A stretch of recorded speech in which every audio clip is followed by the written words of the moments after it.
கிறிஸ்து இயேசுவில் அன்பிற்கினிய சகோதர சகோதரிகளே, இந்த நற்செய்தி பகுதியை நாம் பல நேரங்களிலே படித்திருப்போம், கேட்டிருப்போம். இதற்கான விளக்கங்களையும் நாம் பெற்றிருப்போம்.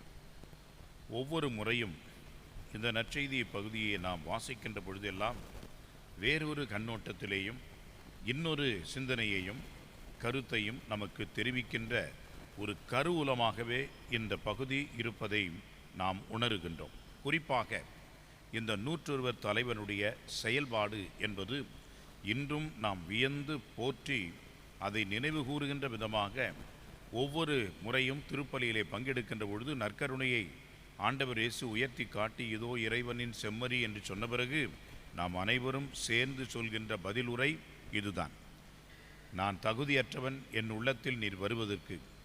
எனவே ஒரு வார்த்தை சொன்னால் போதும், நான் குணமடைவேன் என்ற அந்த நம்பிக்கை வரிகள் இந்த மனிதன் சொன்ன அந்த நம்பிக்கை வார்த்தைகள் தான். அந்த வகையிலே இன்றைக்கும் நினைவு கூறப்படுகின்ற ஒரு நற்செய்தி பகுதியாக 101 தலைவன் இருக்கின்றார் என்பதை நாம் உணர்கின்றோம். முதலிலே 101 தலைவன் யார் என்பதை நாம் கண்டறிய வேண்டும். 100 பேர், அதான் சென்டூரியன், செஞ்சுரி என்று சொல்கிறோம், சென்டம் என்று சொல்கிறோம், சென்ட் என்று சொன்னால் 100. எனவே இந்த 100 பேர் கொண்ட ஒரு பெரிய ஒரு படைப்பிரிவுக்கு தலைவராக இருக்கக்கூடியவன் தான் 101 தலைவன். எனவே 101 தலைவன் என்று சொன்னால் அவருக்கு கீழாக 100 பேருக்கு மேலாக போர் வீரர்கள், படை வீரர்கள் இருக்கின்றார்கள் என்றால் அது எவ்வளவு பெரிய அதிகாரமான ஒரு பொறுப்பான பணி, பதவி என்பதை நாம் உணர வேண்டும். இன்றைக்கும் பாருங்கள், ஆர்மி என்று இருக்கிறது. இந்த ஆர்மி என்று சொல்லக்கூடிய படை, முப்படை என்று சொல்கிறோம். இந்த படையிலே இருக்கக்கூடியவர்களுக்கெல்லாம் கடுமையான பயிற்சி கொடுக்கப்படுகிறது. இந்த கடுமையான பயிற்சிக்கு பிறகு அவருடைய வாழ்வு மிக சொகுசான ஒரு வாழ்வு என்றுதான் ஓரளவுக்கு நாம் எடுத்துக்கொள்ள வேண்டும். அவர்கள் பல்வேறு பணிகளை ஆற்றினாலும் கூட அவர்கள் அந்த பயிற்சியை பெற்ற பிறகு அவர்கள் செய்கின்ற அந்த வேலை என்பது அவ்வளவு பெரிய கடினமான ஒன்று அல்ல. ஆனால் நாட்டினுடைய பாதுகாப்பு, போர் வருகின்ற அந்த காலகட்டங்களிலே அவர்கள் தங்கள் உயிரையும் பணயம் வைத்து போரிலே ஈடுபட வேண்டும், சண்டையிலே அவர்கள் இருக்க வேண்டும், அவர்கள் நாட்டிற்காக உயிர் துறக்க வேண்டும் என்பதும் ஒரு காலத்தின் கட்டாயம். ஆனால் பெருவாரியான வகையிலே உயர்ந்த நிலையில் இருக்கக்கூடிய ஆஃபீஸர்ஸ், ரேங்க் இருக்கக்கூடிய அலுவலர்கள், பெரிய நிலையில் இருக்கக்கூடியவர்கள் எல்லாம் சொகுசாக வாழக்கூடியவர்களாக இருப்பார்கள்.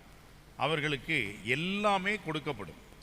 அவர்களுடைய காலணிகள் அணிந்திருக்கிறார்களே, அதுக்கு கூட பாலிஷ் போட்டு அவர்களுடைய காலில் வைத்து போடக்கூடிய அளவுக்கு இந்த ஆர்மி படையிலே இருக்கக்கூடியவர்கள் அதிகாரம் படைத்தவர்களாக, ஆற்றல் மிக்கவர்களாக இருக்கிறார்கள். அப்படி என்று சொன்னால் அந்த காலத்திலே 101 தலைவன் எவ்வளவு பெரிய ஒரு ஆளாக இருக்க வேண்டும் என்று நாம் நினைத்து பார்க்க வேண்டும். அவரே சொல்கின்றார். என்ன சொல்கின்றார் பாருங்கள்: ஐயா, நீர் என் வீட்டில் அடியெடுத்து வைக்க நான் தகுதியில்லாதவன், இருந்தாலும் நான் யார் தெரியுமா என்று சொல்கிறார். ஒரு வார்த்தை மட்டும் சொல்லும், என் பையன் குணமாவான்.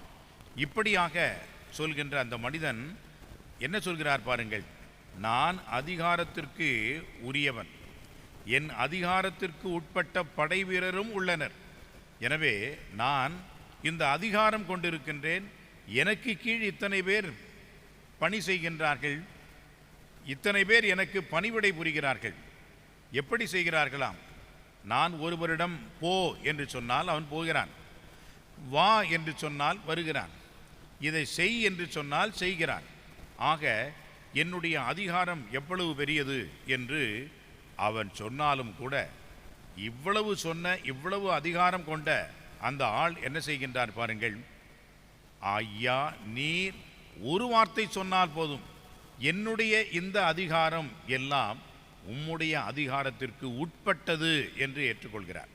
ஒரு வார்த்தை சொன்னால் போதும், என்னுடைய ஊழியன் குணமாவான், என்னுடைய பையன் குணமாவான் என்று சொல்கிறார். எனவே மனிதன் என்ற முறையிலே எனக்கு இந்த அதிகாரம் இருக்கிறது.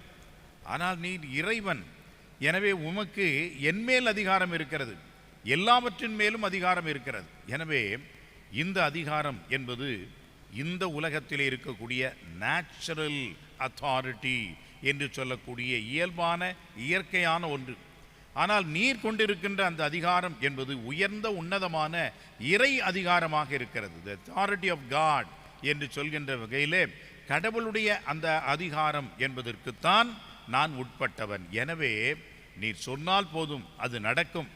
எவ்வளவு தூரமாக இருந்தாலும் பரவாயில்லை, அந்த வார்த்தைக்கு மதிப்பு உண்டு, ஆற்றல் உண்டு, செயலாக்கம் உண்டு என்பதை இந்த மனிதன் ஏற்றுக்கொள்கிறான். எனவே நான் மனிதன், நீர் கடவுள். என்னுடைய அதிகாரம் இந்த மனிதனுக்குரியதாக இருக்கிறது, ஆனால் உம்முடைய அதிகாரம் இறைவனுக்குரியதாக இருக்கிறது.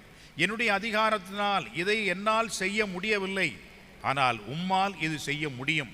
என்னுடைய வார்த்தைக்கு எவ்வளவு அதிகாரம் உண்டு, ஆனால் உம்முடைய வார்த்தைக்கு இதை குணப்படுத்துகின்ற அதிகாரம் இருக்கிறதே என்று சொல்லி ஆண்டவர் முன் மண்டியிட்ட மனிதனாக அவர் நிற்கின்ற வேளையிலே தான் ஆண்டவர் அந்த மனிதனை மெச்சிக்கொள்கின்றார்.